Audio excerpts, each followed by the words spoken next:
Bueno, una vez más vamos a continuar con esta parte. Pues no sé por qué se me detuvo la grabación, pero continuando con lo que habíamos comentado, pues ya les había dicho, esta tabla es muy representativa porque te dice los datos clínicos que más se pueden encontrar en los pacientes con tamponade cardíaco, sobre todo la ingurgitación yugular. Ya les había dicho también de la taquicardia, que es un mecanismo fisiopatológico y compensatorio para no disminuir el gasto cardíaco, entonces también se observa en la mayoría de los pacientes. Y un dato de los que son más característicos del tamponade cardíaco sería el pulso paradójico o pulso de Kussmaul, que vamos a ver más cosas de él, que casi en el 98% de los pacientes se presenta, y sobre todo pues tiene que ser la disminución de 10 milímetros de mercurio a una inspiración de la presión sistólica, y la disminución de los ruidos cardíacos, que también pues es muy evidente. De manera general, de manera histórica, ustedes cuando escuchaban tamponamiento cardíaco, o todos nosotros, siempre lo relacionábamos con la triada de Beck. La triada de Beck pues sí fue descrita en pacientes con tamponade, pero principalmente estos pacientes eran los pacientes que estaban con algún trauma y sobre todo con hemopericardio. Estos pacientes pues sí presentaban en su mayoría ingurgitación yugular, los ruidos cardíacos velados y la hipotensión, pero pues como ya vimos, difícilmente, y vean aquí, la mayoría de los pacientes tienen una presión arterial de 100 milímetros de mercurio por lo menos. Entonces, ya sea que sea el paciente que esté en un estado de gravedad máximo, o para que se presente con hipotensión. Entonces no es lo más frecuente que podamos nosotros tener de la triada de Beck, o sea, sobre todo por la hipotensión, pero la ingurgitación y los ruidos cardíacos velados, pues sí serían dos cosas de las que tenemos que tener en cuenta. Del pulso paradójico de Kussmaul, algo es importante que nosotros lo veamos, porque es uno de los datos que nos dicen con mucha sensibilidad y especificidad de que estamos ante un tamponade cardíaco. Lo primero, esta es una gráfica del pulso arterial, y pues van a ver diferentes características en la inhalación y la expiración, ¿no? Sobre todo habíamos comentado que la inspiración, ¿qué va a pasar? En la inspiración hay un incremento del retorno venoso condicionado por cambios en la presión intratorácica, que va a ocasionar que el ventrículo derecho, el tabique del interventricular, se vaya hacia el ventrículo izquierdo, y esto condiciona que haya una disminución del llenado a nivel ventricular, y con eso pues va a haber una caída de la presión arterial aproximadamente de 10 milímetros de mercurio. De manera normal, cuando todos nosotros inspiramos se puede presentar esa disminución, pero es más o menos de 6 más menos 3 lo normal, entonces nunca llegaría al nivel de 10 milímetros de mercurio, quizá en algunos pacientes hasta 10 como máximo, y arriba de 10, de hecho esta bibliografía maneja arriba de 12, sería cuando nosotros veríamos pues en la mayoría de los pacientes pues ya como tal el signo de, digo más bien el pulso paradójico de Kussmaul. ¿Y qué es lo que pasa en la expiración? Bueno, al incrementar y haber cambios otra vez en la presión intratorácica, pues nuevamente incrementa otra vez el retorno que existe, la llegada de sangre a nivel del ventrículo izquierdo, y con eso pues también se modifican las presiones. De manera general, lo más correcto sería medir el pulso paradójico con una línea arterial, para que nosotros en todo momento pudiéramos graficar cómo es el cambio de las presiones dependiendo cómo nosotros estemos en la inspiración o la expiración. No siempre se puede tener esta cifra o esta medida. También se puede medir con la pulsioximetría, aunque pues tiene que estar pues muy bien conectado el monitor y demás, ¿no? Cuestiones que pueden salir como sesgos. Nosotros en nuestra práctica diaria, ¿cómo vamos a intentar valorar el pulso paradójico? Bueno, lo primero que tenemos que hacer, pues tomamos un esfingo, se lo ponemos al paciente, obviamente, y vamos a insuflar nosotros hasta que dejemos de sentir el pulso. Esa sería nuestra presión sistólica. Sobre todo nosotros en ese momento tendremos que decirle al paciente no que haga ni una inspiración ni una expiración forzada, pero sí que en el momento de que nosotros inflemos el esfingo a más de la presión sistólica, en el momento que nosotros ya nos estemos acercando a la presión que hayamos detectado como la presión sistólica, pues le vamos a pedir en esa primera instancia que expire el paciente. que en ese momento expire y nosotros vamos a escuchar los ruidos de Korokov. Nuestro primer sonido pues va a ser nuestra presión sistólica y esa la vamos a poner como punto de referencia base. Posteriormente nuevamente vamos a inflar el esfingo y en el momento que desinflamos el manguito pues le vamos a pedir al paciente que haga una inspiración. En esa inspiración, conforme va bajando los milímetros de mercurio, pues vamos a ver la modificación de la presión de los milímetros de mercurio y con eso pues vamos a determinar si es mayor de 10, pues que estamos ante un pulso paradójico. Sobre todo en esta gráfica, aquí el punto A era 140 milímetros de mercurio y cuando había una inhalación pues se disminuía hasta casi 120 milímetros de mercurio. Es un poco variable, entre más grave y más tamponada haya el paciente, pues hay mayor reducción de los milímetros de mercurio. Esa sería como la forma que nosotros lo pudiéramos explorar, o pues ya teniendo una línea arterial, que sería lo mejor. Algo muy importante con todos los signos clínicos pues es qué tanto o alguna prueba pueden discriminar entre un paciente sano y un paciente enfermo. Y para eso se utilizan las razones de verosimilitud, que son aquellas, son algunas diferencias, algunas fórmulas que surgen para determinar si un test es bueno o no. Por ejemplo, en este libro que les había comentado, la bibliografía de los signos clínicos para la sensibilidad y la especificidad, aquí comenta que en los pacientes que tienen el pulso paradójico o pulso de Kussmaul, principalmente ellos pusieron un punto de corte de 12 milímetros, que hay una disminución de 12 milímetros cuando hay la inspiración, y nos puede discriminar a los pacientes de tamponade de los que no tienen tamponade con una sensibilidad del 98% y una especificidad del 93%. Y nos pone aquí un likelihood ratio de 5.9. ¿Qué nos quiere decir esto? Que los pacientes que tengan el pulso paradójico tienen una probabilidad de 5.9 veces más de tener tamponade que no tenerlo. Entonces, si nosotros podemos verlo en esta tabla, vamos a ver que dependiendo el número que nos salga de ese likelihood ratio, si es de 5 a 10 o más de 10, nos dice que es un test excelente para discriminar si tiene la enfermedad o no la tiene. En este caso, que es de 5.9, pues es un buen test para decirnos que un paciente tiene más probabilidades, 5.9 veces más de veces, de tener tamponade cardíaco si tiene pulso paradójico de no tenerlo.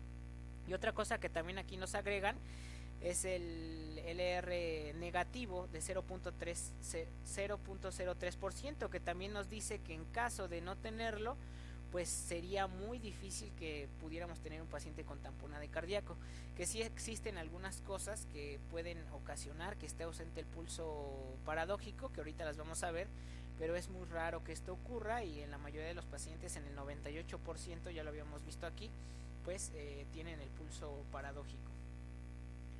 Hay otras causas. Si nosotros ya tenemos una correlación clínica con etiologías y ya de antemano conocemos que es un paciente que tiene alguna neoplasia, es un paciente con enfermedad renal crónica, pues ya quizá, y más el pulso paradójico, podemos decir estamos ante un tamponade cardíaco. Solo quedaría comprobarlo con algún estudio paraclínico de gabinete. Pero existen algunas otras causas que pueden tener pulso paradójico sin ser tamponade cardíaca. Sobre todo todas las enfermedades que tienen repercusión en las cavidades derechas y aumento de la presión pulmonar y demás, como la enfermedad pulmonar obstructiva crónica, la miocardiopatía restrictiva, la obesidad y a veces la tromboembolia pulmonar masiva. No siempre en todas estas también se presenta el pulso paradójico, pero pueden tener el pulso paradójico. Existen algunas otras condiciones, como ya les había mencionado, que pueden cursar con ausencia del pulso paradójico. ¿Cuáles serían estas consideraciones? Bueno, quizá un paciente que tenemos con choque hipovolémico severo o que ya esté en un estado de tamponade cardíaco tan severo que ni siquiera nosotros podemos auscultar esos ruidos, ya que está con hipotensión y pues está a punto de caer en paro. Ustedes saben que el tamponade cardíaco es una causa de paro cardiorrespiratorio. Es una de las causas que si no se detecta a tiempo difícilmente puede salir del paro ese paciente. ¿Por qué? Porque una de las contraindicaciones de una pericardiocentesis pues obviamente es tener un paciente en paro, no le puedes hacer una pericardiocentesis, no le puedes hacer el procedimiento, y si nosotros estamos dando la reanimación con compresiones cardíacas, al haber el tamponamiento cardíaco no va a poderse llenar esas cavidades que fueron lo que condicionó que el paciente cayera en paro. Entonces difícilmente pues ese paciente va a salir en paro si pues está con tamponade muy severo, ¿no?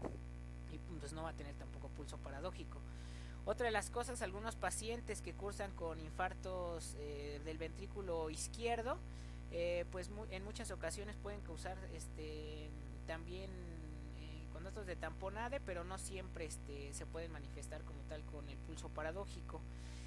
Otra de las cosas, por ejemplo, los pacientes que tienen aumento de la presión por hipertensión pulmonar, también pueden presentar ausencia del pulso paradójico, o aquellos pacientes que no tienen hipertensión pulmonar pero tienen hipertrofia ventricular derecha también pueden causar con ausencia del pulso paradójico. Algunas otras cuestiones ya como tal, por ejemplo problemas valvulares como regurgitación aórtica severa, o alguna disfunción del ventrículo izquierdo, pues pueden estar con ausencia del pulso paradójico, o algunos defectos del tabique auricular, pues también a veces se presentan con ausencia.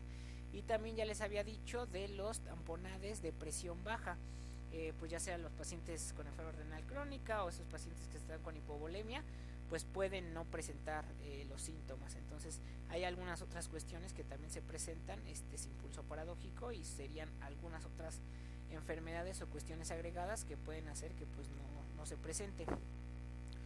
Otra de las cuestiones, desde el inicio les había dicho que era importante saber todas las relaciones que tenía el corazón y el pericardio con las diferentes otras estructuras que se encuentran en la caja torácica.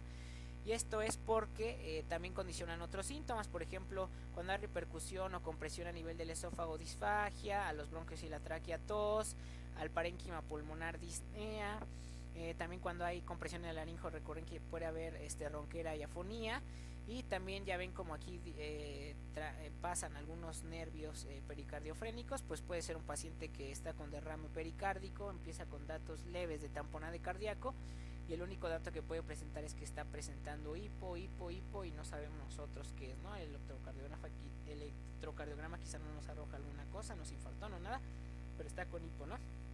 Y algunos datos que son como más específicos de algunas otras enfermedades.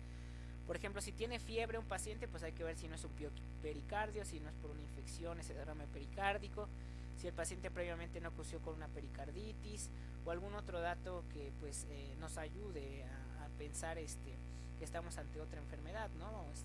Pues puede ser asociado. Dentro de los diagnósticos, las herramientas de gabinete que nosotros vamos a utilizar va a ser el electrocardiograma, la placa de tórax, el gold estándar que es el ecocardiograma, y la tomografía y la resonancia magnética. Dentro del electrocardiograma, que es lo primero que tenemos a la mano, que de hecho desde filtro podemos, si sospechamos de un paciente, ya encontramos pulso paradójico, está taquicárdico, tiene la ingurgitación yugular, no tiene alguna enfermedad de base. Nosotros tenemos el antecedente que es un paciente que tiene alguna neoplasia. A nivel pulmonar no lo encontramos con estertores, porque esa es otra de las cosas. Si no está con estertores y tiene disnea, hay que dudar de que sea una insuficiencia cardíaca. Pues vamos a valorar los datos del electrocardiograma. Hay algunos datos más o menos comunes dentro del electrocardiograma, pero todos estos hallazgos se han encontrado en los pacientes que tienen tamponade. La taquicardia sinusal, ya les había dicho, dentro de la fisiopatología tiene que haber taquicardia para conservar el gasto cardíaco y el volumen de eyección, entonces es muy frecuente que encuentres un electro con taquicardia sinusal. Otra de las cosas, sobre todo por esa sangre o ese derrame o todo lo que esté ahí a nivel de las capas del pericardio, pues va a ver que haya una disminución de la amplitud del QRS, no lo va a detectar tanto, no van a detectar los vectores el electrocardiograma, y principalmente se va a presentar como una disminución de la amplitud de 5 milímetros en las extremidades, en las precordiales de las extremidades, en las derivadas de las extremidades. Sobre todo pues en estas, si ustedes se dan cuenta, menos de 5 milímetros, ni siquiera alcanza un cuadrito en el voltaje del electrocardiograma, ¿no? Otro de los datos más comunes es la alternancia eléctrica, que es uno de los datos que más se encuentran en los pacientes con tamponade cardíaco, y sería el primer dato que nosotros vamos a buscar. Primero, tenemos un paciente que está con taquicardia, estamos sospechados de tamponade, hay que ver si no tiene alternancia eléctrica y también disminución del QRS. Otro de los hallazgos, aunque no son tan comunes, algunos pacientes pueden estar con bloqueos de rama y algunos otros con depresión del PR de 1 milivolt. Bueno, disminución de la amplitud del QRS es, pues aquí está, ¿no? Vean, se ven muy reducidas todas las precordiales y ni siquiera vean su duración ni su amplitud como se ve. Y otra de las cosas pues es la alternancia eléctrica. Vean por ejemplo aquí en este trazo de D2 como hay cambios en el voltaje del QRS. Hay una alternancia eléctrica, a veces se ven los complejos un poco más grandes de amplitud, luego se ven disminuidos, grandes de amplitud, disminuidos. Pues aparte de tener esa alternancia eléctrica, pues tiene otras cosas, electrocardiograma, tiene bloqueo de rama, tiene más cosas, ¿no? Pero lo importante es la alternancia eléctrica, principalmente donde más se va a hallar es en B4 y B5. Vean, como les decía, aquí hay un incremento del voltaje y otra vez una disminución. En este electrocardiograma igual B5, vean, aumento del voltaje y disminución, aumento del voltaje y disminución. Y aquí también en las derivaciones de las extremidades pues se encuentra con la amplitud disminuida. Entonces son de los datos más característicos que nosotros podemos encontrar en el electrocardiograma.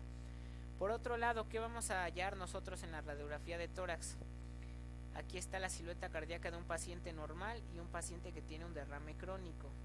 Los pacientes que tienen un derrame agudo en ocasiones pues pueden tener una silueta cardíaca normal y empezaron con datos de tamponade y debido a la agudeza y a la velocidad con la que se instauró ese tamponade pues puede ser que no tengamos ningún dato. Se sabe de manera general y en los artículos que para que incremente la silueta cardíaca se necesitan de 200 a 250 mililitros de líquido a nivel pericárdico. Por ejemplo, en este derrame crónico pues ya se ve incrementado, esta sería como la silueta cardíaca normal y vean cómo está incrementado toda la silueta cardíaca por acumulación de derrame pericárdico. Sobre todo pues ya sería pues el signo de la garrafa o el signo de embotellamiento que ustedes pueden observar. Aquí se ve otro ejemplo igual, vean cómo hay un incremento pues de todo el corazón, ¿no? Y pues hay que sospechar cuando vemos una placa así que este paciente tema derrame pericárdico y puede ser que todavía no tenga datos de tamponade, pero como ya les había dicho hay hasta a veces artículos y bibliografía que dicen que hasta 2000 mililitros pueden estar aquí entre las capas del pericardio y todavía no tener clínica de tamponade cardíaco.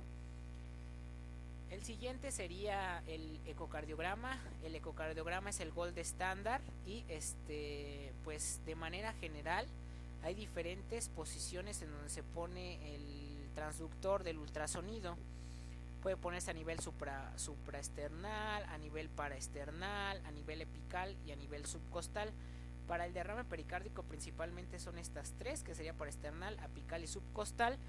Y dependiendo de dónde se coloque el transductor, pueden ser los diferentes cortes que nosotros podamos encontrar en el corazón. Estos son los cortes básicos que se pueden encontrar en un ecocardiograma. Si nosotros partimos el corazón a la mitad como si fuera una naranja, empezando pues, desde los grandes vasos hasta el vértice del corazón, sería un corte longitudinal izquierdo, donde podemos ver pues ya sea diferentes estructuras, dependiendo si es un eje largo, un eje corto, hasta los grandes vasos podemos apreciar.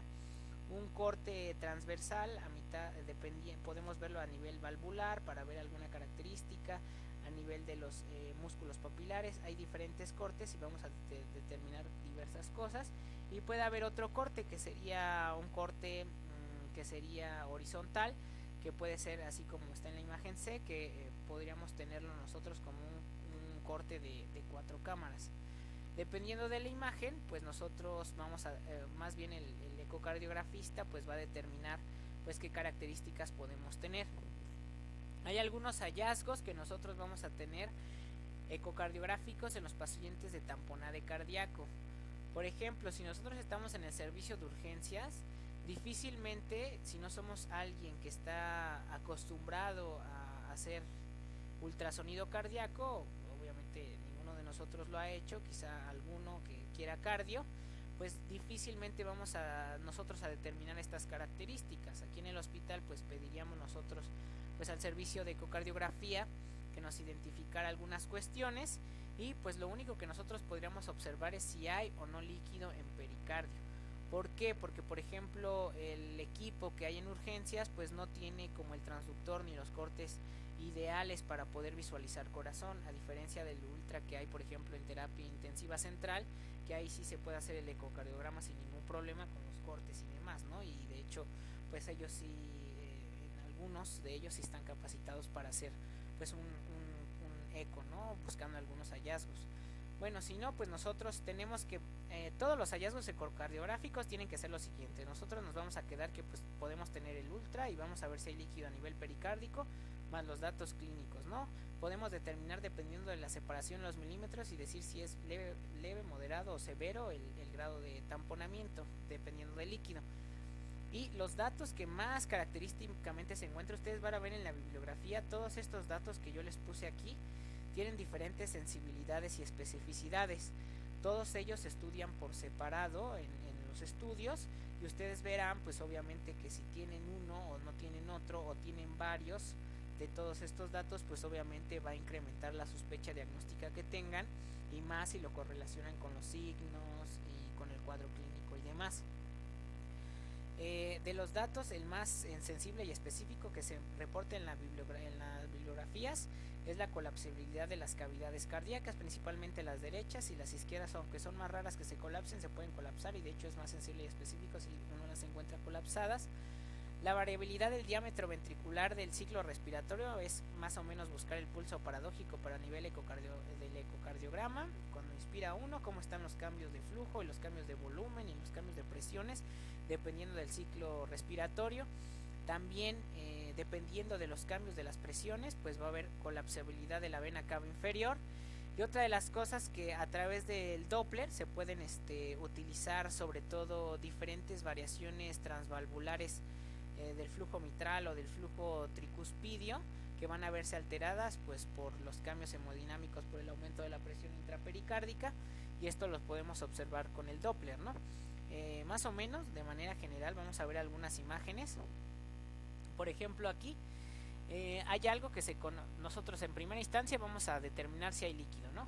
Tenemos este corte y aquí vamos a observar que hay líquido pericárdico y podemos hacer una medición de aquí de las paredes. En este sería ¿cómo se llama? El pericardio visceral al parietal, y podemos hacer una medición.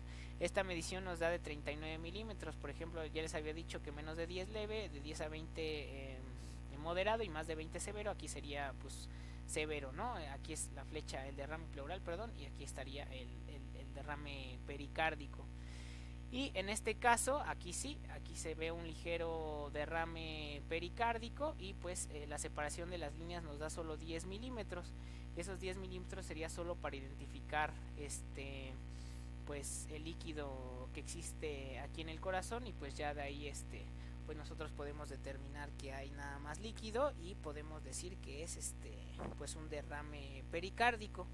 De hecho, a la medición que existe de los milímetros se conocen como criterios de Weizmann, y esos criterios de Weizmann pues son los que primero se determinaron. Dependiendo de la separación que existan entre las capas, pues va a ser pues el derrame que nosotros podamos tener.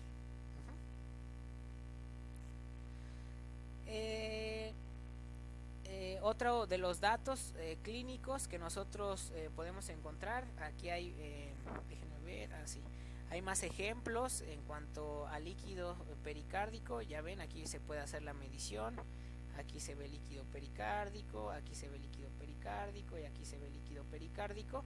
Y van a ser, vean, en varios de cortes de diferentes, por ejemplo un paraesternal, un 4 cámaras o un subcostal. En todos ellos se puede determinar pues que haya líquido pericárdico. Dentro de los datos específicos de tamponade cardíaco, uno de los datos que más se pueden encontrar y que es de los primeros datos sería la colapsabilidad de las cavidades cardíacas. Miren, como aquí lo detecta la flecha, lo podemos ver en un modo bidimensional o también en un modo M. También se puede determinar que hay colapsabilidad de los ventrículos.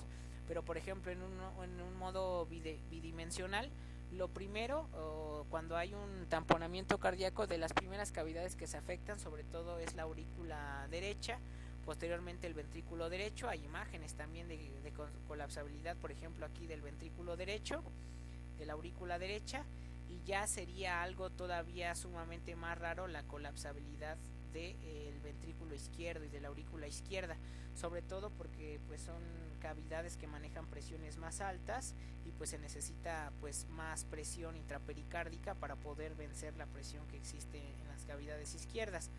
Pero cuando nosotros, por ejemplo, en esta imagen tenemos un paciente que ya está empezando con colapsabilidad de la aurícula izquierda, todavía aumenta más la sensibilidad y la especificidad si es un colapsable en las cavidades izquierdas. Entonces es de los datos más característicos que nosotros podemos encontrar en el ecocardiograma. Otro de los datos que son importantes que nosotros tenemos de determinar es las variaciones que van a haber de los picos de flujo que existan en la inspiración y la expiración. Algo parecido con el pulso paradójico. De hecho, este es un modo M, pero ni siquiera podríamos determinarlo con el modo M. Puede ser con un modo bidimensional. Hay una inspiración, nosotros podemos estar ya sea que tengamos una línea arterial o ahí monitorizando al paciente para que haga una inspiración.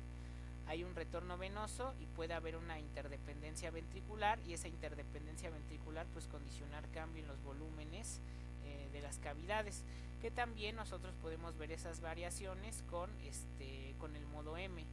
De hecho hay algunos puntos de corte en las guías internacionales de ecocardiografía que te permiten determinar cuánto es la variabilidad más o menos que uno puede esperar de algún paciente con la inspiración, o los cambios que pueden existir con el ciclo respiratorio de un paciente, y pues de ahí pues ya dar un punto de corte, y ya pues obviamente el ecocardiografista especializado pues ya te diría que hay alguna variabilidad.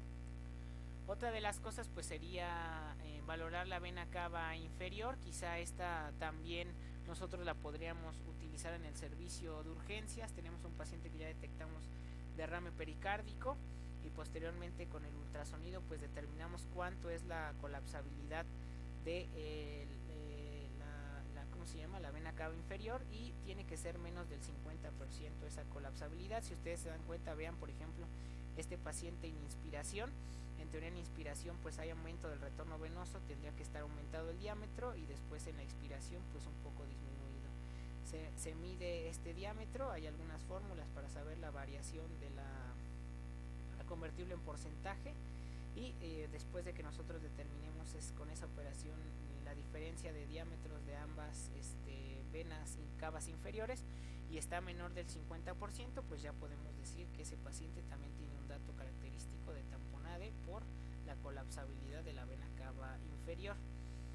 Como tal, recalcando nada más, los datos ecocardiográficos son los que les enlisté aquí, principalmente la colapsabilidad de las cavidades cardíacas, la variabilidad del diámetro ventricular con el ciclo respiratorio, la colapsabilidad de la vena cava inferior, y con el Doppler pues los cambios de flujo que puedan existir a nivel mitral y a nivel tricuspideo. Y cuando nosotros vamos a solicitar una resonancia magnética o una tomografía, la verdad que no son estudios iniciales, son para consideraciones específicas.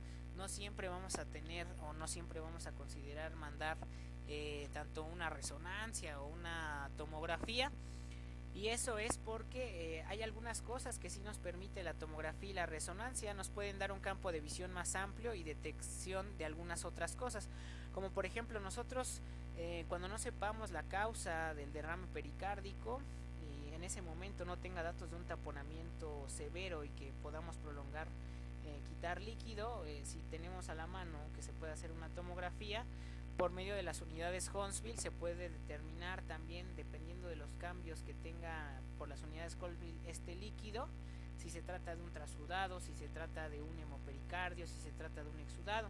Se dice que de 0 a 10 unidades Huntsville presentan los trasudados, y más de 25 unidades Huntsville la pueden tener los exudados. De hecho, el hemopericardio se presenta con unidades Huntsville arriba de 60, así como también el kilopericardio también se puede presentar a esos niveles de unidades Huntsville.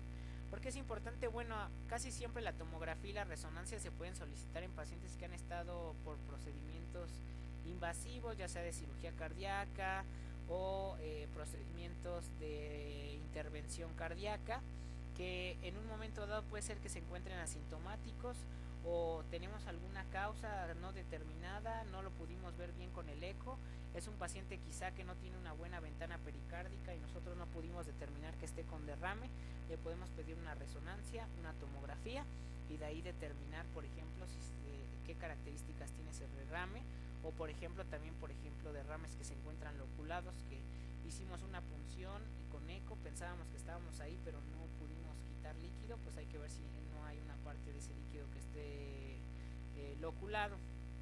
Una de las ventajas que tiene la tomografía respecto a la resonancia magnética es también que podemos ver la calcificación del pericardio y la calcificación se mide aproximadamente mayor a 4 milímetros y esa calcificación del pericardio nos podría indicar que podríamos estar ante un diagnóstico diferencial de pericarditis constrictiva, que sería como tal el diagnóstico principal diferencial. Hay diferentes diagnósticos diferenciales. Los que nosotros tenemos que considerar primero y los más importantes sería la tromboembolia pulmonar. La tromboembolia pulmonar, ¿por qué? Porque ya vieron que hasta a nivel electrocardiográfico, a nivel clínico, hay taquicardia, hay ciertos datos que son muy parecidos, pero no todos los pacientes, y más bien no es algo normal que los pacientes con tromboembolia pulmonar tengan ingurgitación yugular. Esa sería uno de los datos que podríamos nosotros tener para diferenciarlos. Por ejemplo, si no es una tromboembolia pulmonar masiva, tampoco vamos a tener el pulso paradójico, que sería otra cosa que nosotros podríamos tener a favor del tamponamiento cardíaco. Otro de los datos, si nos encontramos a un tamponamiento subagudo, sería la insuficiencia cardíaca. ¿Cómo podríamos nosotros diferenciarlo? Difícilmente un paciente con tamponade cardíaco tiene incremento de la presión a nivel de la aurícula izquierda y con ello aumento de la presión venocapilar pulmonar. Entonces es difícil que nosotros tengamos un paciente con tamponamiento cardíaco y con estertores. Entonces no es lo más común que nosotros encontremos un paciente con estertores, que puede haber ya combinaciones de varias enfermedades y si lo podemos encontrar, sí, pero no es lo común en primera instancia. Tampoco el pulso paradójico sería como lo primero que nosotros encontraríamos en los pacientes de insuficiencia cardíaca y eso nos apuntaría más a que estamos ante un tamponade cardíaco. Y la pericarditis constrictiva, pues sí tiene algunas características que tenemos que tomar en cuenta. Como tal, la pericarditis constrictiva se va a definir como una etapa final en un proceso inflamatorio crónico que afecta al pericardio. Un proceso inflamatorio crónico condiciona que ese pericardio se calcifique, que ese pericardio se engrose y que ese pericardio se fibrose. Cuando hay esa fibrosis puede ser debida a diferentes causas, puede ser una causa idiopática, por irradiación, relacionada a alguna cirugía cardíaca que haya quedado ahí con inflamación, infecciones, neoplasias, trastornos autoinmunes, uremia, por uremia, sarcoidosis, algunos otros fármacos, o sea, pueden ser múltiples las causas de una pericarditis constrictiva. Todo lo que causa una inflamación crónica en el pericardio puede ocasionar que ese pericardio se transforme, se fibrose y nos pueda llevar a una pericarditis constrictiva. Vean, por ejemplo, en esta radiografía de tórax vamos a visualizar como una calcificación en el pericardio. ¿Y qué cosa nos va a condicionar esa calcificación, esa fibrosis del pericardio? Obviamente que no haya un buen llenado a nivel ventricular, porque pues va a haber una restricción condicionada por esa fibrosis que hay en el pericardio. Pero van a haber otros signos clínicos que pues van a diferenciarnos de tamponade cardíaco. Hay otros que se comparten, por ejemplo, va a haber ingurgitación yugular, también tienen incremento de la ingurgitación yugular.